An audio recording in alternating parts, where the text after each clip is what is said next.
Jumpa lagi bersama saya Coach Hendra Hilman. Hari ini saya akan membahas satu topik ya untuk bisa bagi Anda khususnya yang ingin melaunch atau ingin mengeluarkan produk-produk baru, Anda bisa lebih maksimal lagi pada saat produknya nanti sudah dikeluarkan karena Anda sudah bisa menentukan apakah produk Anda ini layak untuk bisa dikeluarkan, artinya bisa dipublish gitu ya, dan untuk customer melihat produk Anda menjadi satu produk yang unik dan unggul. Nah, di video tips sebelumnya saya sudah sering menyampaikan tentang bagaimana Anda bisa menang untuk perang harga ya. Ya, jangan sampai Anda terus-terusan perang-perang harga. Kenapa? Balik lagi karena profit. Tetapi di sini saya akan kasih tools, bukan hanya Anda bisa membangun persepsi brand produk Anda, tapi Anda juga bisa menggunakan tools-tools ini supaya Anda lebih tajam lagi sebelum Anda mengeluarkan produk Anda. Nah, toolsnya akan saya bagikan secara gambar, jadi supaya lebih jelas buat Anda. Silakan Anda lanjutkan video ini untuk bisa mempelajari lebih detail bagaimana cara Anda juga menggunakan tools ini, sehingga pada saat Anda mengeluarkan produk, produknya lebih tajam, fondasinya lebih kuat, dan tentunya customer akan melihat produk Anda sangat berbeda dari kompetitor, dan artinya Anda bisa tidak perang harga. Silakan lanjutkan video ini. Halo semuanya, saya akan lanjutkan dengan penjelasan SWOT analisis ini dengan menggunakan gambar ya, supaya Anda bisa lebih jelas pada saat Anda ingin melaunch atau ingin menciptakan satu produk. Anda harus juga melihat dari berbagai macam analisa.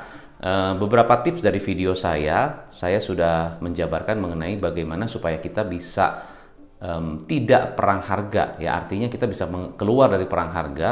Ya, salah satunya adalah tipsnya membangun persepsi dan emotional benefit. Nah, cuman kita juga harus punya tools dan analisa sehingga kita punya produk itu tidak cuma sekedar beda dari sisi warna ataupun desain, tetapi ada banyak perbedaan dan keunikan sehingga kita memang punya produk yang unggul dan kokoh nantinya, solid ya. Dan sehingga kalau produknya solid, nanti customer akan lebih untuk melihat produk kita ini bukan cuma sekedar me too atau follower produk lain atau produk kompetitor, tapi kita memang punya produk yang beda, yang unggul, outstanding dibanding yang lain. Nah, saya gunakan toolsnya adalah, ini bukan tools yang baru, ini tools yang sudah lama, tetapi sangat efektif kalau Anda benar-benar bisa menggunakan toolsnya dengan baik. Ya. Nah, ini toolsnya namanya SWOT analysis. SWOT analysis itu adalah tools yang digunakan para pemilik bisnis dan juga orang-orang yang ingin menciptakan satu produk ya, menciptakan satu keunggulan dari produk tersebut ya. Sebelum mereka launch produknya, sebelum mereka publishkan produknya, mereka menganalisa dulu ya. Ada dua pendekatan ya, ada dua tools. Yang pertama tadi SWOT analysis, tapi sebelum ke sana saya juga ingin sharing mengenai ini. Nah, ini namanya competitor analysis ya. Anda juga harus menganalisa kompetitor Anda. Artinya gini, ya sebelum saya melaunch ya, atau saya mengeluarkan produk saya harus tahu kompetitor saya siapa ya. Nah, kompetitor itu bisa dibagi dari 3 bagian ya. Yang pertama namanya primary competitor, yang kedua adalah secondary competitor, yang ketiga adalah tertiary competitor. Primary competitor adalah kompetitor yang head to head langsung ya, langsung one on one dengan Anda. Contohnya misalnya waktu itu saya pegang produk atau saya fokus ke brand coklat ya, brand coklatnya Silver Queen. Nah, Silver Queen itu coklat bar yang dengan satu kemasan yang unik dan unggul. Nah, dia punya head to head competitor banyak ya, salah satunya Cadbury, ada Mars Bars ya, macam-macam ya kan. Nah, cuma kita melihat, oh ternyata kompetitornya juga head to headnya seperti itu, sama-sama rasanya rasa kacang mede ya, cashew. Kita punya almond, dia juga almond. Nah, lalu ada juga yang secondary. Secondary itu kalau saya coklat waktu Silver Queen ya, Silver Queen secondary coklatnya adalah Vonat waktu itu ya. Dan saat ini Vonat sudah sangat turun sekali ya. Zaman waktu itu sangat bagus. Jadi dia bisa mempositioningkan coklat bar ya sesuai mirip dengan Silver Queen tapi harganya lebih murah, yaitu Vonat ya. Harganya sekitar 30-40% di bawah Silver Queen. Jadi kemasannya sama ya, warnanya mirip ya kan, desainnya juga mirip-mirip seperti itu, cuma harganya lebih murah. Itu namanya secondary competitor. Nah, tertiary competitor adalah kalau waktu itu saya di bidang coklat, berarti tertiary competitornya adalah di bidang juga sama-sama di snack ya, biskuit dan wafer saat itu ya. Kenapa itu juga adalah kompetitor? Karena sebenarnya yang kita melakukan apa ya namanya, kita perang itu ya, yang kita perang adalah mengenai spendingnya customer. Jadi di supermarket, di minimarket, di toko-toko yang kita perang, artinya perang itu adalah mendapatkan budget size-nya atau mendapatkan basket size-nya customer itu di spendingnya.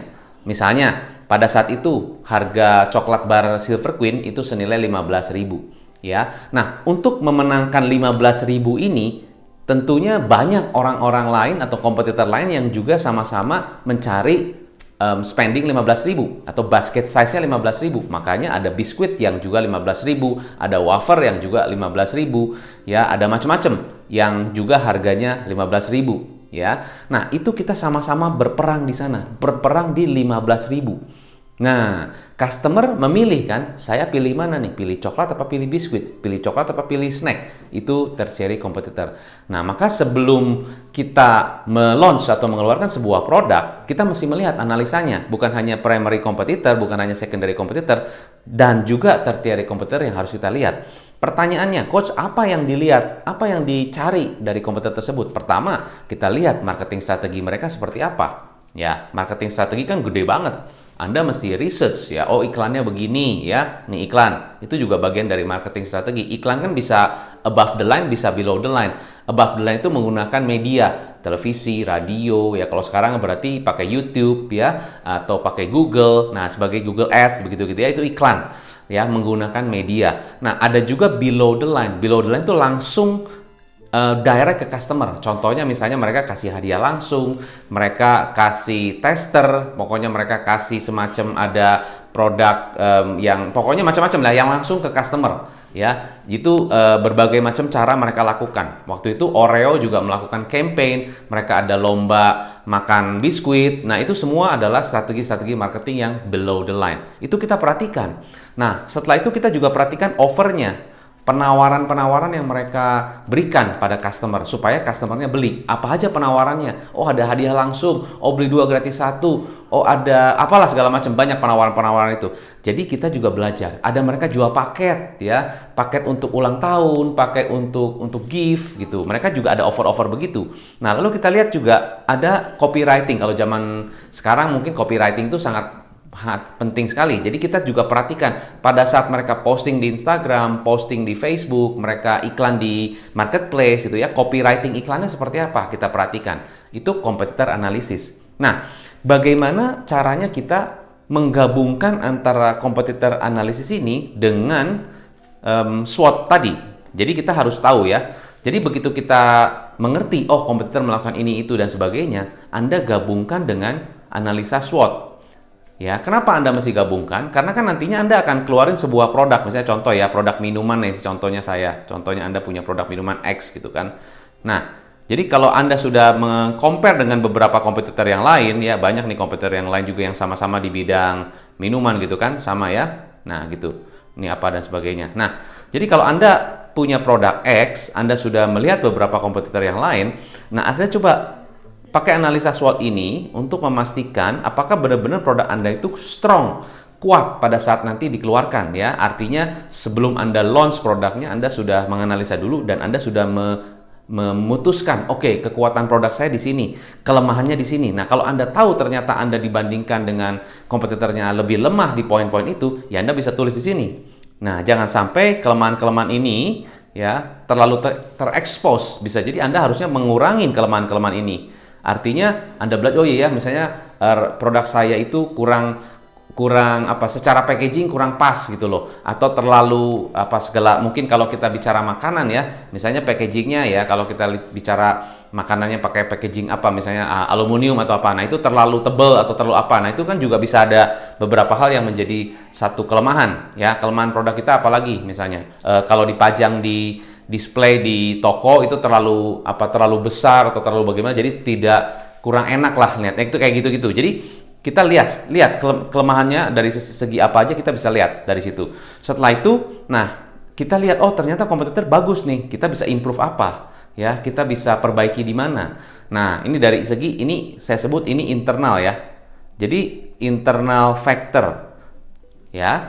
Jadi strength atau kekuatan produk kita, keunggulan produk kita, dan weakness itu adalah internal factor. Ada juga yang disebut external factor. Nah, external factor itu adalah opportunity, ya, opportunity ini, dan threat. Ini external factor.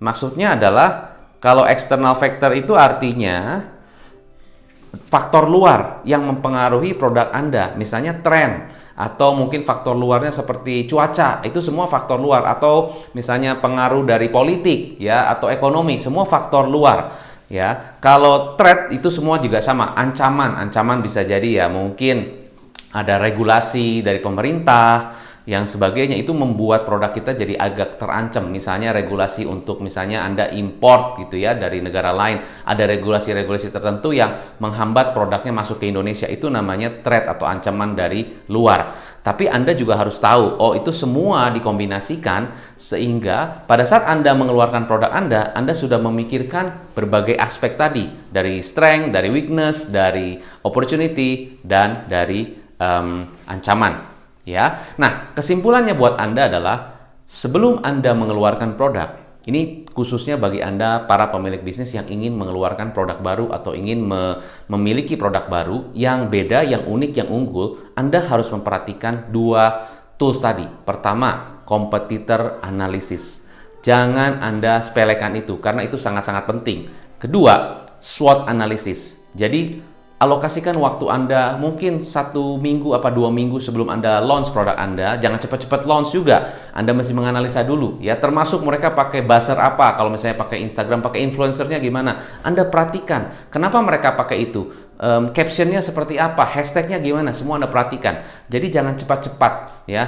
Kalau lebih baiknya Anda bisa berdiskusi juga dengan seseorang mentor ataupun coach yang bisa saling bertukar pikiran sehingga strategi Anda lebih tajam lagi. Jangan sampai begini, kan pada saat kita mengeluarkan produk, itu kan semuanya adalah budgetnya, waktunya, segala macam, semua kan penting.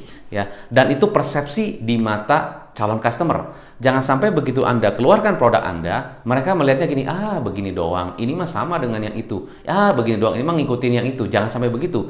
Ya, kenapa jangan sampai begitu? Boleh-boleh saja sih coach, boleh-boleh saja seperti itu menurut saya. Artinya gini, ada juga sih produk-produk yang benar-benar me too produk atau follower, boleh juga seperti itu. Tapi tetap aja kan, kita customer akan menilai, oh ini mah followernya si ini mah me too-nya begini. Tetap akhirnya customer di brandnya mereka tetap yang menjadi top of mind-nya yang nomor pertama ya. Nah pertanyaannya adalah Anda mau jadi yang nomor pertama, jadi trendsetter, atau Anda ngikut-ngikut orang lain? Ya terserah Anda juga. Ada juga kok yang sukses untuk ngikutin produk orang lain, ada juga. Ya cuman persepsi customer aja. Balik lagi ke Anda semua. Ya, saya di sini hanya ingin sharing mengenai tools bagaimana supaya Anda bisa memastikan produk Anda berbeda dan unggul. Nah, demikian penjelasan saya mengenai dua tools tadi, yaitu mengenai competitor analysis dan juga SWOT analysis. Anda bisa menggabungkan keduanya agar produk Anda lebih kokoh lagi, lebih kuat lagi sebelum Anda launch produknya dan sebelum Anda berikan kepada calon customer Anda. Sukses selalu, take care, salam positif, stay healthy, dan salam pengusaha.